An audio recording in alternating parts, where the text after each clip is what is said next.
Here we go. Good morning, good afternoon, good evening, everyone.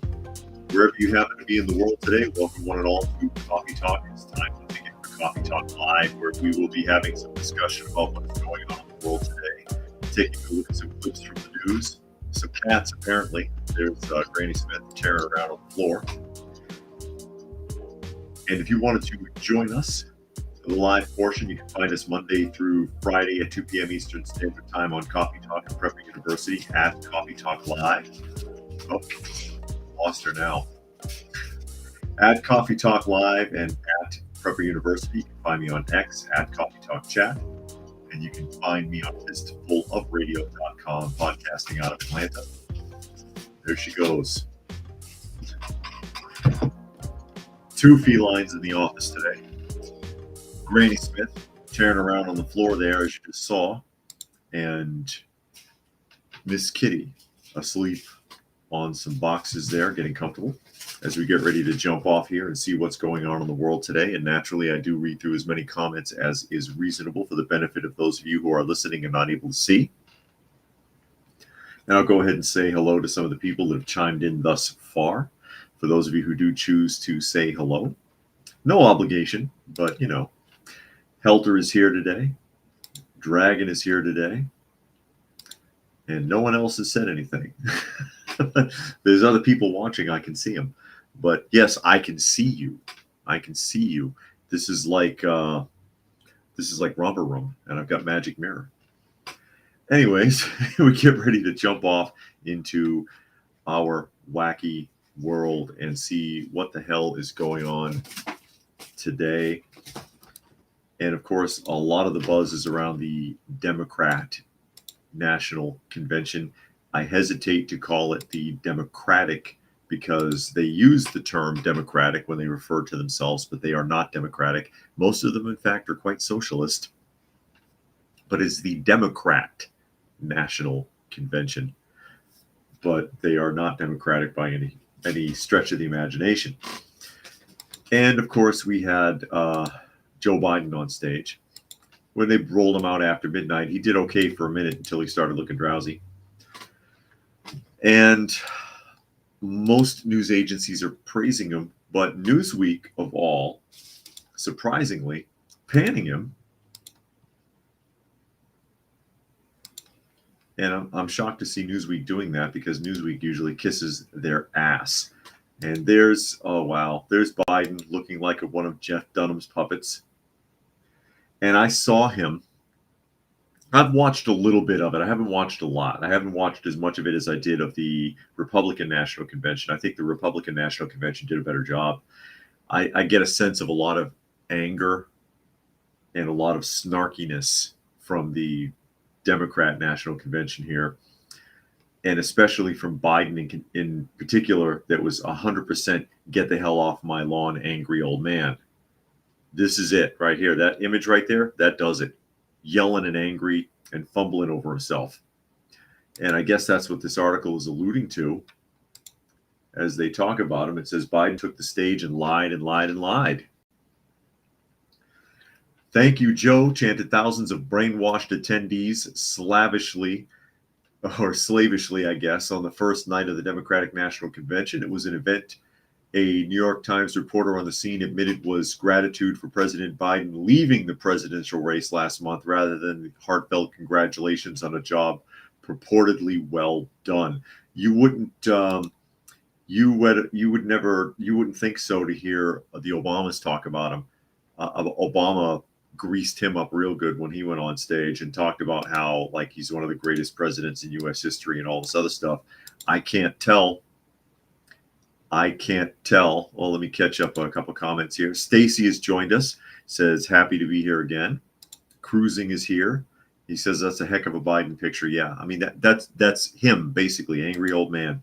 Fluke Man is here as well as Monkey joining us. So it says to Democratic leaders, strategists, pollsters, and anyone else who can count Biden quit his re-election bid because he was irretrievably down in the polls and virtually certain to lose to former President Trump by a margin too wide. even for Democratic state election officials to fudge. Oh, implying there's a deep implication hidden in that this author believes that the election was tampered with last time around. But until nearly the last minute, Biden and those around him, including his replacement on the ticket, Vice President Kamala Harris, gaslighted the American public with lies, insisting that he was perfectly competent to lead and run. The lies continue to flow in Biden's garbled and embarrassing valedictory speech late Monday evening, a bum rush organized by the DNC's crooked planners like cheap mafia hoods hustling a superannuated old-time union boss out the back door. Wow. I'm shocked again to see an article like this in Newsweek because they are very liberal directed. We can show you a clip here of Joe prattling on. I never thought I'd stand before a crowd of Democrats and refer to a president as a liar so many times. No, I'm not trying to be funny. It's sad. Trump continues to lie about the border. Here's what he won't tell you. Trump killed the strongest border deal in the history of the United States that we negotiated with the Senate Republicans in 4 weeks. Once it passed, and they acknowledged the most expansive border change in American history, he called senators to say, don't support the bipartisan bill, because he said it would help me politically and hurt him politically. My God. Typically Trump, once again, putting himself first and America last. Really? Really? If you could hear that, that was a little lower than I expected. But holy crap. Really? There was no amazing border deal in place before Trump took office. That's why he tried to shut it down. And calling senators and telling them not to do something doesn't mean they're going to obey you. If that even happened, there's no way to know. There's no way to know. No way to know. And Donnie Darko has joined us. He said Biden's team. Yeah, Biden's team. Yeah, I'll put that back up for you since you all enjoyed that photo so much. And Monkey says if Kamala somehow wins 2024, then two things are in play. Oh, yeah? Stolen election. Oh, I see how you typographed that too. Stolen election and people are too emotional and dumb. Well, they are emotional and dumb. I talk about that all the time. Fluke Man says it's the grumpy old man next door that shouts at everyone who walks past the house, stares out the window every day at his neighbors. Yeah, and they're spying on him. They're spying on him. They're ratting him out. That was his speech. Angry, full of accusations and full of fluffed up statistics.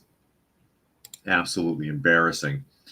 And so was Jamie Raskin. And I wanted to talk, I hardly even know who the hell this guy is, but I really wanted to talk about Jamie Raskin. And I've got a bit of a video clip here as well that I will play of Jamie Raskin because you need to hear it for yourself. I was very frustrated about what this guy had to say. Very frustrated about what this guy had to say. Okay, I think that's where I needed to be. Let me pause that. And this is from the Des Moines Register, because there's not very many people panning this guy, and they should. And I see Zane has joined us today.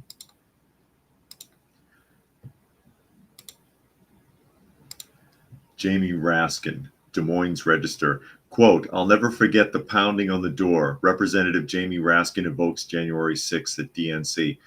This guy, he lied. And he equivocated a great deal and got a round of applause for it. Okay. Representative Jamie Raskin from Maryland spoke Monday at the first night of the Democratic National Convention, highlighting former President Trump's role in January 6th, the riots at the U.S. Capitol. The convention is taking place Monday through Thursday. We know that. Raskin joined the slate of Monday night speakers that also included Representative AOC, Chicago Mayor Brandon Johnson, and President Joe Biden. Johnson hasn't shown up yet. He was supposed to. He's probably still getting his hair and makeup and nails done. Raskin spoke after a Democratic ad played pitting Trump as a criminal against Vice President Kamala Harris, a former prosecutor. He spoke on his memories of being at the Capitol the day of the riots, spoke of the people who died as a result of that day, and teased Republican Vice President nominee J.D. Vance for taking a role vacated after some rioters threatened Mike Pence. Okay. And I'm going to play this clip of him really quick, and then I'm going to dissect what here, because this is really dirty politics. Okay. Monkey says, got to encrypt the wording or YouTube gets mad. That is true. YouTube will screw you up. YouTube will screw you up.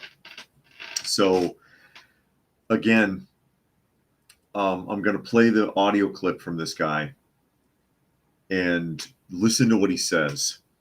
And I'm going to take it apart. He tells a couple of small lies, small enough, and that they do this on purpose. Politicians do this. He tells a lie small enough that if he's called on it later, which no one has done yet, as far as I can tell, if he gets called on it later, he can sit there and say, oh, well, you know, I misspoke. I didn't mean to word it that way. And he also equivocates by omitting certain facts that are key to the points he thinks he's trying to make here. But yes, he's talking to the people that are seriously bought in and trying to confuse everyone else. So I'm going to play this audio clip. Listen to what he has to say here. All bats, steel pipes. Okay, hold on. You know, I'll never forget the pounding on the doors of the House chamber on January 6th, or the screams to follow. Hundreds of our police officers taunted and attacked. 140 of them wounded by extremists wielding baseball bats, steel pipes, even American flags. 5 people died that day, and 4 more of our officers took their own lives in the days and weeks to come. All of this after Trump was defeated by more than 7 million votes by the great Joe Biden. Okay. Now, first he says that mobs of people with pipes and baseball bats attacked police officers. In any of those video clips, did you see anyone with a pipe or a baseball bat? And I could be wrong, but in any video clip, did you see someone carrying a pipe or a baseball bat? That was number one. He says people were carrying, basically suggesting people were armed. I don't recall that in the videos. Could there have been some people out there that had bats? It's possible, but I don't recall seeing that. 2, he suggests that more than 140 police officers were wounded. I've never heard that statistic before. Were 140 police officers wounded? I have no idea. And if so, how? What is your criteria for wounded? That's important. That is important. How were they injured? Were they injured stumbling over themselves? Sometimes officers in situations like that, they hurt themselves because they get caught up in their gear. Things happen. And I'm not trying to trivialize it. I'm not trying to trivialize that so much. But who was wounded and how? 140 people. Monkey says the only people that had baseball bats and pipes were people associated with Antifa and wanted to cause chaos. I don't recall seeing that. And like I said, it doesn't mean there wasn't, but I didn't see it. Okay. Thirdly, this is the real important bit. I'm going to run it back a little bit and play it again so you can catch the phrasing here. This is very important. Were the screams to follow. Okay. Hundreds of our police officers taunted and attacked. 140 of them wounded by extremists wielding baseball bats, steel pipes, even American flags. 5 people. Okay, this is the part. Also, I want you to understand something else. He's reading off a teleprompter, okay? Extremists wielding baseball bats, steel pipes, even American flags. This is where I want to catch it. I'm going to play this next part. He is reading directly off of a teleprompter because later on in this speech, he tries to tell a joke about Donald Trump and he gets stuck. He gets stuck because the teleprompter jammed. And he read the same sentence like 5 times. He read the same sentence like 5 times. And looked like an idiot, quite frankly, because apparently he can't think if he's not reading. Semper Fi is here. He says he just got notified. Oh my. And Dragon says every time we find middle ground with these people, we lose more of our rights. Yeah, that's what compromise means. Compromise means you lose something, so never compromise. I'm serious. Here's my key phrasing. This is what really gets me, all right? And if you don't bother to research this stuff, this is where people get caught up. This is the equivocation part, okay? And equivocation, for those of you who might not know, is the art of telling enough of the truth that you can mislead someone, okay? So you're not lying, but you're not telling everything, and it confuses people. It makes them think a different narrative than what actually occurred, okay? Listen to what he says right here. 5 people died that day, and 4 more of our officers took their own lives in the days and weeks to come. Okay. What he said was 5 people died that day, and 4 more of our officers took their lives. The people that died on the 6th were civilians. But the way he worded that, and a lot of people might not catch that, when the inference is, when he says, and 4 more of our officers took their own lives, the first thing the average person who doesn't know what happened or doesn't bother to research anything that he's saying is going to think, oh, nine police died. No, that is not what happened. Also, it's not true that 5 people died on the 6th. 4 people died on the 6th. 1 person died the day after. And 4 officers did commit suicide. I'll get into that in a minute. So on that day, only 1 person was killed. Out of all of that, only 1 person was killed. And that was the woman who was shot by a law enforcement officer at the Capitol. She was unarmed and it was unprovoked. He panic fired. She was hit in the shoulder and bled to death. The second death was a woman who died from complications from an OD. I think it was meth. I could be wrong, but she OD'd and died. Okay. And Jane has joined us. Glad you could make it today, Jane. As well as Raccoon. I don't know if anyone's getting the notifications today because it's moving slow. But so back, as I was saying, person number 1, civilian, shot by a law enforcement officer unprovoked. Person number 2, overdose and died. 2 more people had a heart attack and died. They didn't make it to the hospital.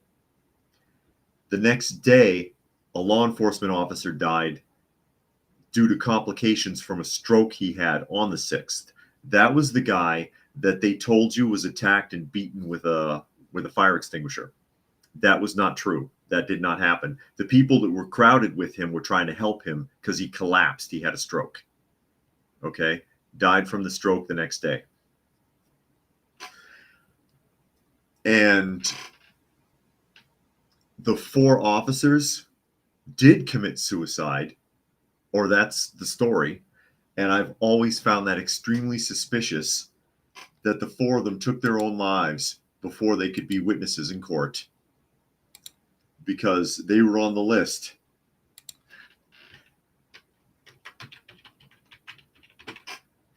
They were on the list. These people never made it to court. They never made it to court. So they could never speak about what happened or might have happened on January 6th. They could never spin a different narrative and sit there and tell you something different happened. I have always found that extremely suspicious.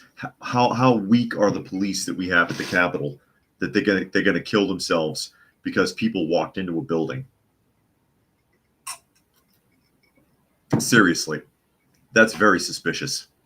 That's very Eastern Bloc Europe circa 1960s.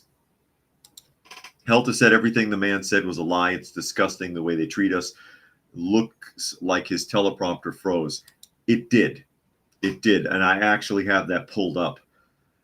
And let me see here. Monkey says, like how back in the 70s and 80s, maybe someone does a massacre on a certain race and writes something like Black Panthers or something like that. And the Jericho says, almost as suspicious as the deaths from Boeing. Correct. Correct. And let me change out this story. I found that all very offensive. And it bothers me because most people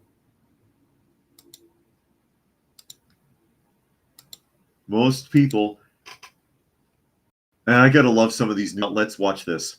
Some of the most unflattering photographs of people you can imagine come from the news outlets.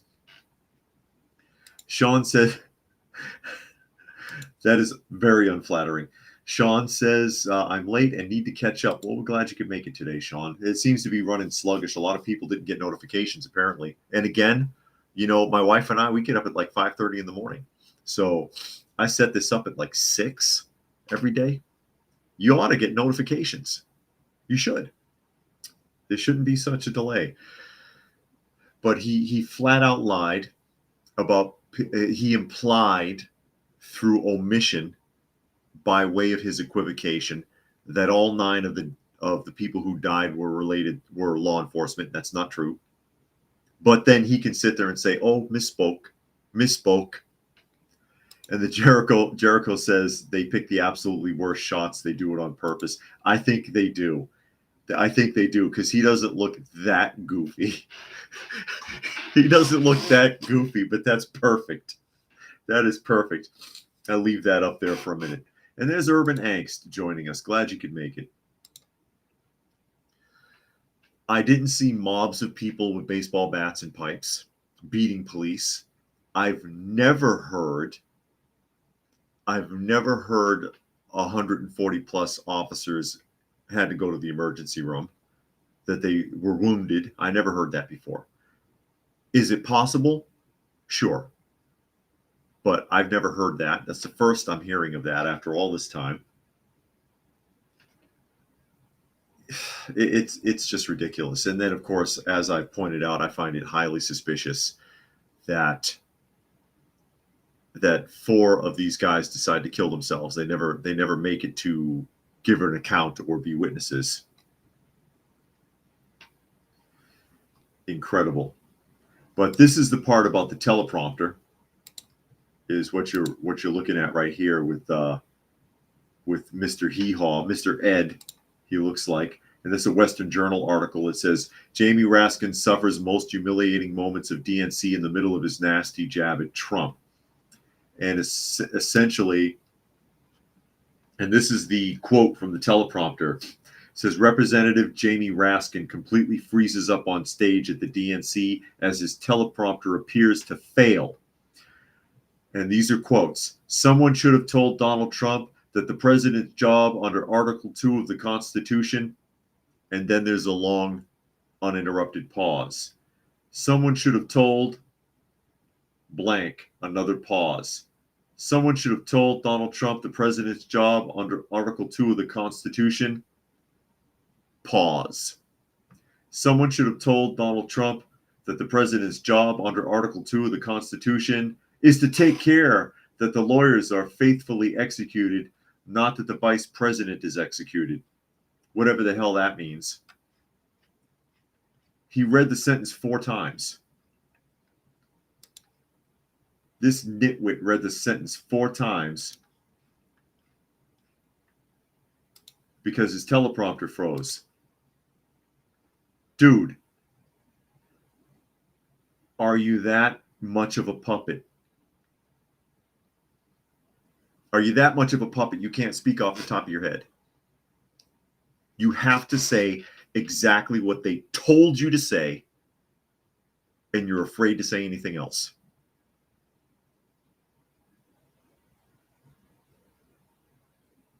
You're afraid to say anything else? Is that it? You're going to sit there like a moron and keep reading the sentence, hoping that whoever's in the sound booth gets that teleprompter going again. Is that it? Is that what happened? Sven says, my dad always told me that half the truth was worse than a lie. Yeah, and that is equivocation. That's what that is. You're omitting facts. I'm telling you the truth, but I didn't tell you the whole thing, so that you make an assumption about what you think the truth must be. Donna says, I'm here late, no notification, then YouTube would not let me see or hear you today. Wow. I'm sorry to hear that, Donna. That frustrates me because, I try. I try. Dragon says, obviously he didn't preview his message and it is not well versed in the Constitution. Yeah, he didn't preview his message because why should he bother? Why should he bother? It's not his words. He's reading someone else's. And Fluke Man said, what if the cops committed suicide? Speaks out what really happened. And the Jericho says, I think the whole thing about the teleprompters being used proves that they're incapable of doing what they're doing. Trump, for what I recall, doesn't use them. No, he really doesn't. He really doesn't. I've seen him with a thing set up, but usually it has bullet points or something. And he talks off the top of his head. And Raccoon says, Stepford politicians. There you go, invoking the Stepford wives there. And Jane says, it does sound strange. Suicide of 4 men during the same time period. All 4 of them law enforcement officers, and none of them available for court so that they can give witness to what happened on January 6th, which at that point was being called an insurrection. And there are people that have gotten decades-long jail sentences out of that. And it's an absolute fraud. It's a banana republic move. Monkey says it's like the anchor man. Ron will read exactly what's on the teleprompter. That's correct. And Jericho says, I think genuine politicians or anyone who doesn't use teleprompters are capable and can speak for themselves. You should be able to. You should be able to, if you've got a point to make. If you have a point and you're truly invested in what you're talking about and you really care about it and at least halfway understand it, you should be able to talk off the top of your head in a conversational way to the people that are listening to you. Maybe some notes to follow along. And I do it. I have pull up the news stories. I pull up the news stories mainly so that people that are watching can see. So I'm not making it up. Give some opinion, make some points about things that I caught on to or that struck me as interesting. And let people, and if you're curious, you can look it up for yourself. You can go find the story, do your own research. You should. You should. How hard is it if you really care and if you really believe it? And I wonder if half these guys even believe anything that they say, or they just read what they're told to read and agree with what they're told to agree with. And Monkey said, so it was likely stuck, and he kept reading the same line like a NOC. Yeah, it was like the groove was trapped in the record there. The needle was stuck. Helter says the man is not the most effective speaker in the House of Representatives. I can't tell. Yeah. And Jamie said, did not Epstein commit suicide in prison too? Yes, he did. Allegedly. That's why they use the euphemism now. Someone is going to get Epsteined. Because during that time that he allegedly took his life, the security system failed. So his cell was no longer being monitored. The cameras were down. There was a glitch. Is that not convenient? Is that not convenient at all? And Jane wants to know if we heard Iran attack the U.S. ship yesterday. Again, I did not hear that. And do you think we'll get sucked in? We're already sucked in over there, but yeah. Flukeman says, I never get notifications from your channel and my church, but gets notices for gaming cryptic horror channels. They don't like me. They don't like me, I'm telling you. They don't like me. But the whole thing was embarrassing, you know, and it's all jabs at Trump. I didn't see nearly as much of that at the Republican convention. Not a lot. I didn't see a lot of anger. I didn't see a lot of jabs. Of course, at times, Trump can be sarcastic. That's his nature. He's always been like that. He can be kind of arrogant. I don't care. I really don't. I can be sarcastic and arrogant. I don't know if I'm arrogant. I can be sarcastic and I can be snarky. I don't know if I'm arrogant, but I'm sure some people view it that way. Oh, there's Big Mike. There's Big Mike. And I've seen articles on this when her and Obama slithered out on stage. See, there's some of that sarcasm.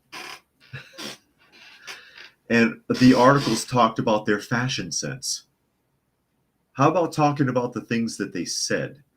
About how Obama said that the history will show that Biden was one of the greatest presidents in U.S. history. Yeah, considering the history is written by the victors, I'm sure it will. And the warden has joined us. Glad you could make it today. So what's Big Mike talking about here? Wow, she's got way too much eyeshadow on. Or eyeliner, excuse me. Way too much eyeliner. You know what that makes me think of? She looks like one of the people from Riddick 2 with Vin Diesel. In Riddick 2, they had that thing and they would burn their eyelashes off and they all looked super black like that. Anyways, this is a Hill article. The Hill. Michelle Obama, who's going to tell Trump the presidency is a black job? Yeah, they went there. I mean, the king and queen of race baiting. You know, I've been around for a while. I grew up in the 70s and 80s. And I can tell you, race relations was getting better all the way up until the Obama administration, and then it went to shit. And now everybody panders to it. Now everything is racist. Now everybody plays the race card. It's disgusting. I'm tired of it. I'm tired of hearing about it. And they're still doing it. And they won't go away. Can't you just freaking retire? Seriously. The guy will not go away. He's like a raccoon that knows you leave the lid off your garbage can. It says former First Lady Michelle Obama on Tuesday night took time, shot after shot, towards former President Trump for his history of controversial remarks, including his infamous black jobs remark from this year's debate against President Biden. And I'm sick of hearing that too, because didn't Biden say it first? I think Trump said something, paraphrasing, to the equivalent of, you didn't create black jobs, you took them away because of all of the migrants that are pouring over the border, something like that. But no attention to the fact that Biden said it. In a fiery DNC speech that began with implicit attacks that ended with explicit trolling of the former president, Obama said that of the two major candidates in the race, only Kamala Harris truly understands the unseen labor and unwavering commitment that has always made America great. Unfortunately, we know what comes next. We know folks are going to do everything they can to distort her truth. Obama said before speaking of what she and her husband, former President Obama, endured. Oh, they endured. Oh, they suffered. They suffered. Okay, let's hear about their suffering. For years, Donald Trump did everything in his power to try to make people fear us, Obama said. His limited and narrow view of the world made him feel threatened by the existence of two hard-working, highly educated, successful people who also happened to be black. Her speech drew raucous cheers, but nothing came close to her referencing Trump's black job comments. By the way, who's going to tell him that the job he's currently seeking might just be one of those black jobs? Oh, God. Oh, no. Flukeman says, what's the name of the place when they visit your mother-in-law where 90% are black and they're almost everyone's going to vote for Trump? Funny, the mainstream media won't cover that area. Oh, this is South Carolina. And we were driving through Yamasee and Jonesville, I think. And I saw Trump signs, and it's more than 90%. I mean, if I looked up, let me see, South Carolina.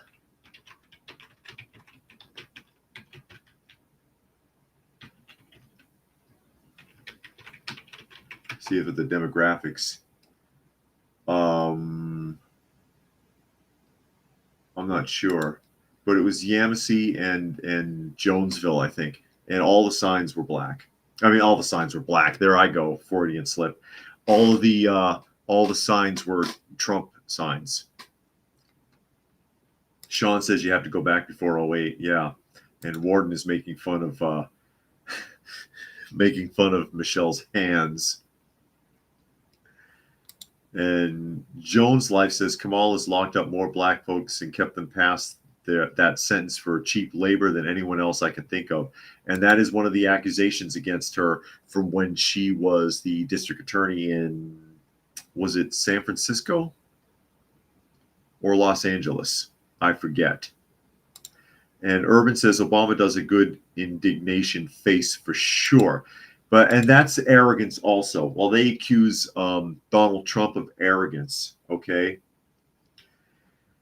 Talking about herself, again, they said Donald Trump did everything in his power to try to make people fear us, quote. His limited and narrow view of the world made him feel threatened by the existence of two, talking about her and her husband, hardworking, highly educated, successful people. Would half of you still be watching me if I sat here and said, I know what I'm talking about because I'm highly educated and I'm successful? Shut up. Nobody wants to hear that. You are or you're not. Okay? And if you are, people can see it. What are we in the doctor's office? I have to have all my certifications on the wall. Nobody gives a shit. Nobody really cares. And the warden said it was San Francisco. Okay. Confirmation. Jones Life says, how in the hell do they win if they can barely fill a rally, yet Trump rally has folks in the fields nearby to see it? Yeah. Well, we read that yesterday, Johns. They claim that the reason that they couldn't fill up the rally was because not everyone could get through on account of the protesters. And I'm like, that's actually just as bad, if not worse, than the fact you couldn't fill the seats. That it's so thick with protesters outside, people can't get in and out of the building. What do you got, Elvis in there?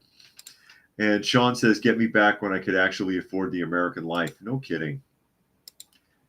But that's what she did. Talked about the suffering of her and her husband because they're so black. These people are not suffering. They've never suffered a day in their life, I promise you. They never suffered a day in their life. Not like the people that they're pandering to, that they're trying to squeeze votes out of. They should be ashamed of themselves. There's a special place in hell, I'm telling you. There is a special place in hell for those people. Actually, there is. Because if I remember correctly in the Bible, it warns you, although specifically it's talking about people who prophesy. And people who prophesy in the Bible, it doesn't necessarily mean people who predict the future unless it specifies that. Okay. I'll put that comment up, Warden. I don't think I can read it. I'll get in trouble. But anyways, it doesn't necessarily mean people who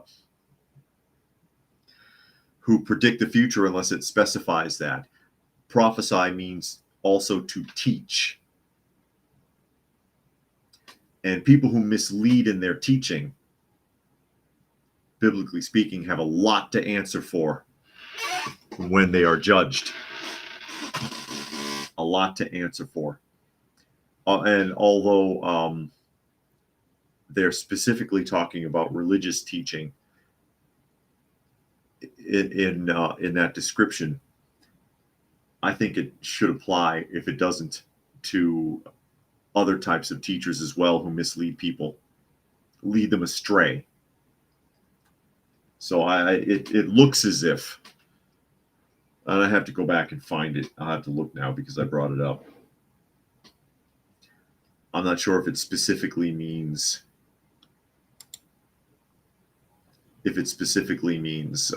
religious teachers exclusively or not.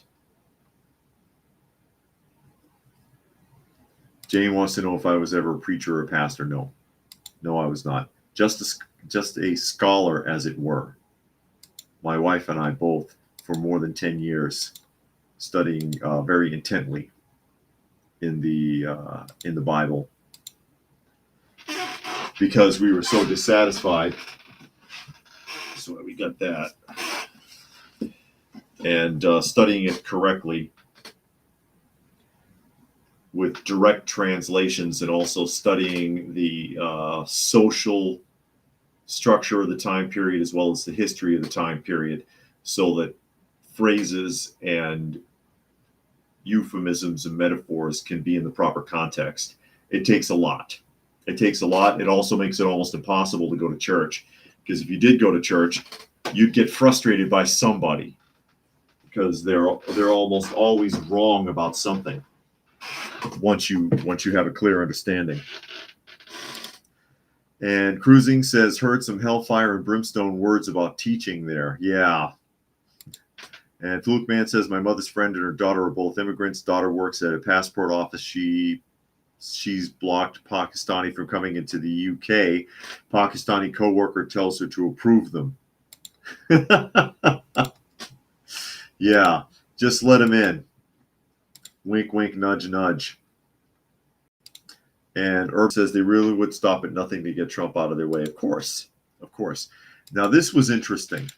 This is a Fortune magazine article. Kamala Harris's housing plan is similar to a Singaporean strategy where 90% of residents own their homes. There she is. Okay. So in the housing world, we're at an era of haves and have-nots, or as influential economics writer Noah Smith recently put it, a direct and inevitable conflict between two large classes of American society, home buyers versus home owners. And, there's always been huge divisions between rich and poor. Read the Bible. There's always been huge divisions between rich and poor.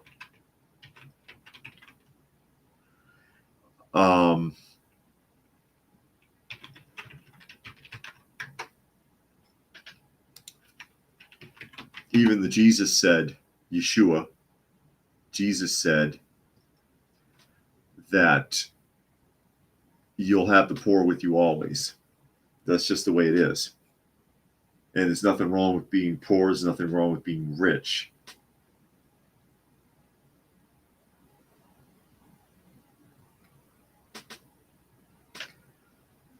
Nothing wrong with being poor, and nothing wrong with being rich.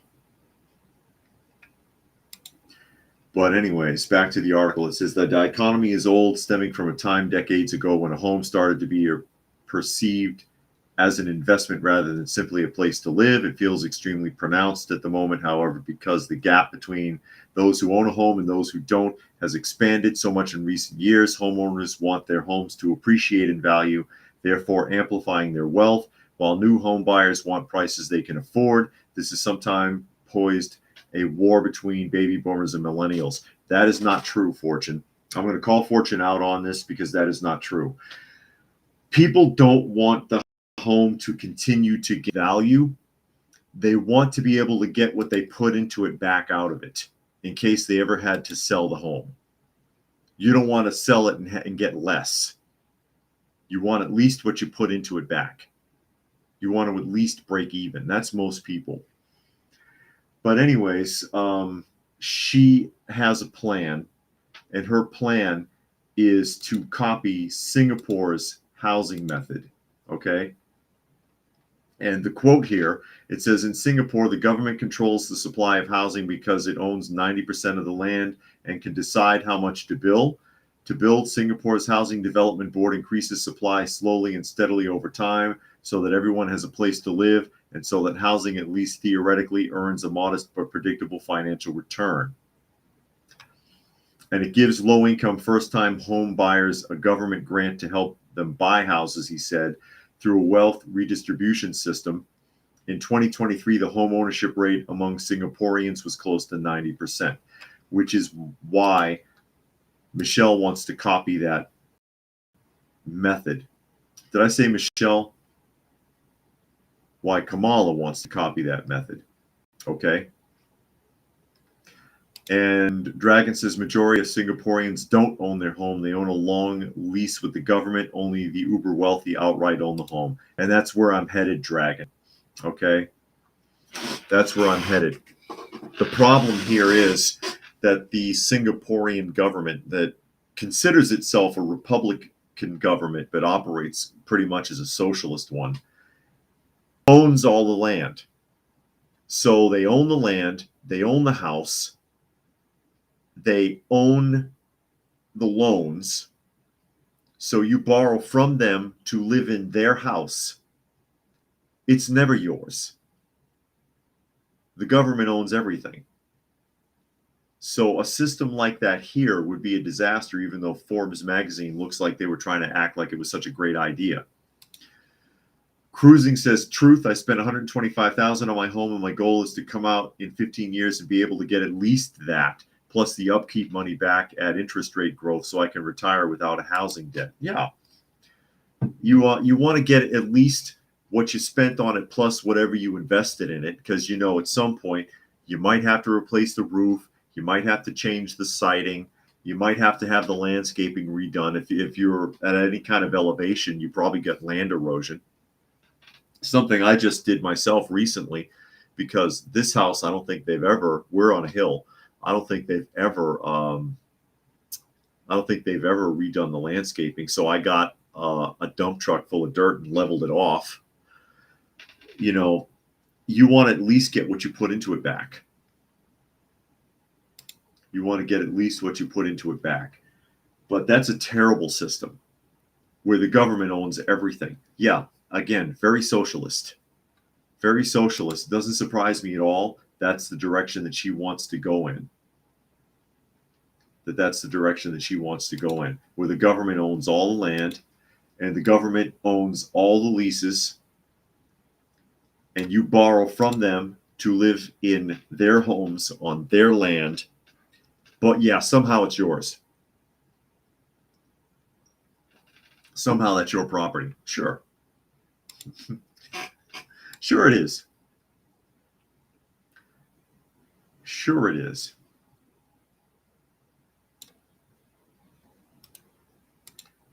Now this article that's coming up, this is scary. This is a scary one. And this is an ABC News article. Okay. And I want to know how it is that it's been this long for this to come up, because you rarely see anything about it.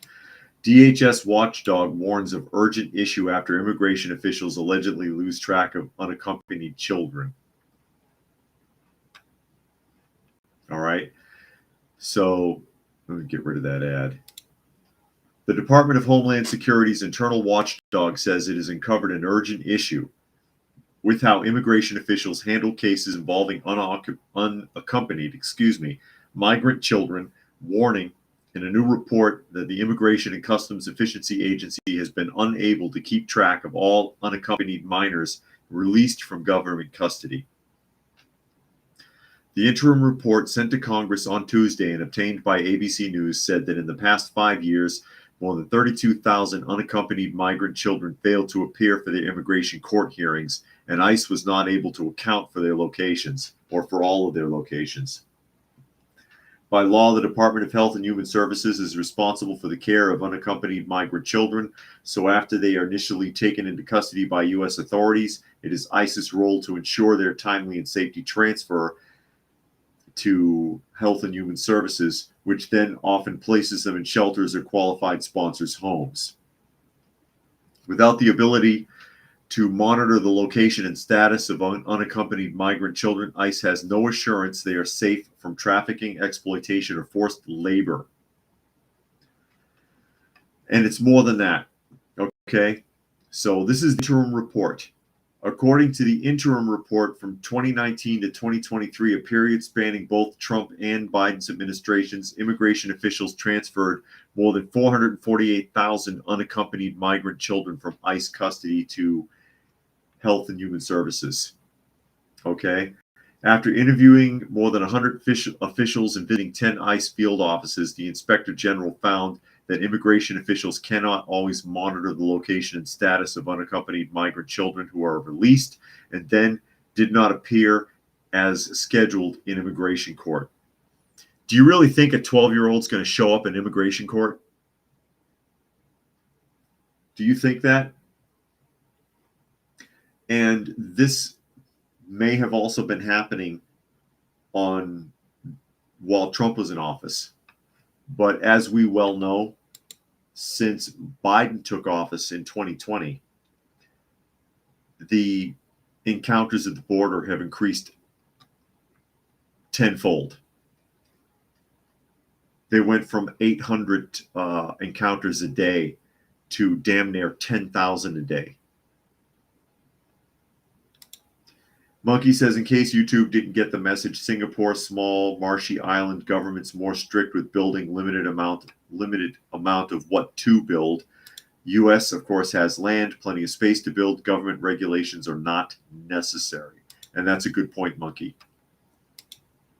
Jane says, losing children is a scary problem. I wonder where they are.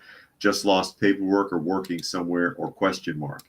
What is basically being suggested here is that in the last, 6 years, ICE has lost track of damn near 500,000 kids. They're not sure where they are. Helter says the government seriously thinks an immigrant kid would want to show up at their immigration hearing. The adults don't show up. Why the hell would a kid? And Jane said, will those kids become foster children? That's what's supposed to happen. The Health and Human Services is supposed to put them in a shelter, a group home, or foster care at the taxpayer expense, because all three of those will cost you and me in order to run. Shelter, group home, foster care. Okay? And if they've lost track of them, those kids ran away or who knows what happened to them, but they don't know where the hell they are. And as the article points out, 32,000 of them never showed up for their hearings. And they could have just run away. But there's 448,000 that they're not sure about from the last 6 years. Where the hell are they? Where are they? What happened to them? Did they go back home? Are they living in homeless camps? Did they find a job? Are they sacrificed at some altar somewhere? Oh, Dragon says it's too late. Some are already being trafficked while others are gone for good. The warden says, I think they're intentionally releasing this information. Could be. All it can do is make the Biden administration look even worse. Like I said, it may have started, they're only going back 6 years. I'm sure it goes back further than that. How far back? The Obama administration, the Clinton administration. How far back do you want to go? How bad can it go? How bad can it get? But what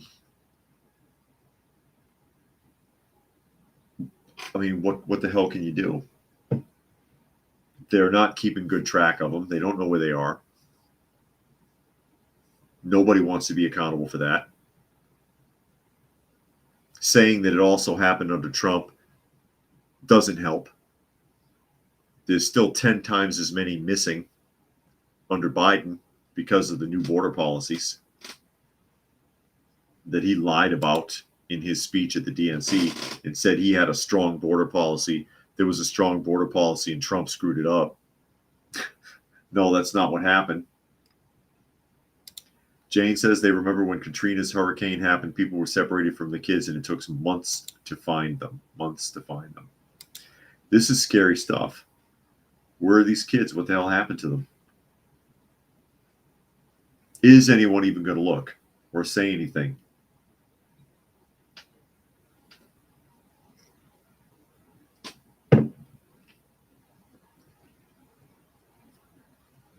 And then again, do they really think these kids are going to show up for their hearings? Although, if they were placed in foster care, or here's something to think about.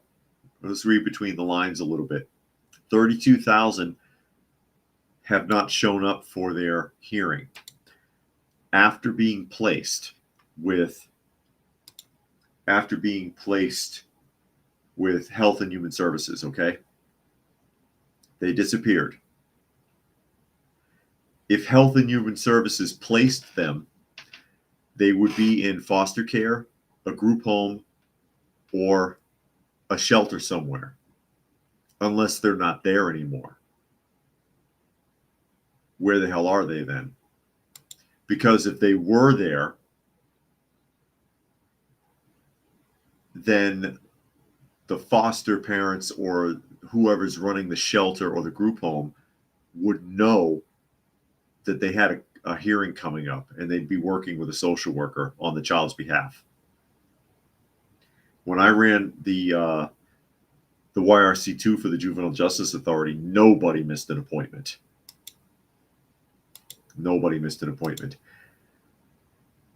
Jane says Hispanic guy now in Florida that immigrant teens asked him to feed them or can go home with his family. He cannot because he has 3 kids and a wife already. Told to her by a Hispanic guy in Florida. Sad these kids are searching for help. Unless they were trying to hustle him. That's a pretty good hustle. Get in, case the house.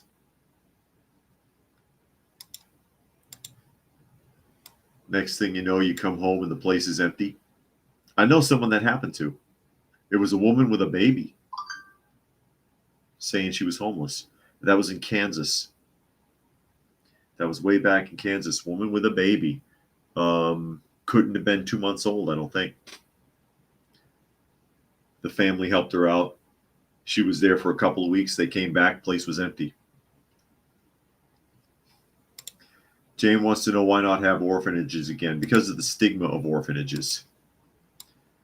It's the same reason that they don't have mental health facilities anymore, residential mental health facilities. I've talked about that before. The states just do not want to be responsible. They don't want the liability or if something goes wrong. So they only do the orphanage thing in extreme circumstances, or they only do the mental institution thing in extreme circumstances. Otherwise, they prefer to contract it out to group homes or other facilities. And that way, if anything goes wrong, they can blame them and fine them. Fluke Man says, read an article, a couple adopted a 6-year-old from Mexico. It turns out she's an adult with dwarfism that looks like a young child. She was to leave the house at night and meet someone somewhere. Wow. I don't think I've heard that one. But anyway, we are at the top of the hour, so I'm going to go ahead and start signing off. Again, you are listening to and or watching Coffee Talk, and if you're hearing it somewhere else and you wanted to join the live portion, you can find us Monday through Friday at 2 p.m. Eastern Standard Time on Coffee Talk and Prepper University. You can also find me on fistfulofradio.com. You can find me on X at Coffee Talk Chat. So thank you, everybody who was able to join us here today. As always, hope you got something out of the conversation, and we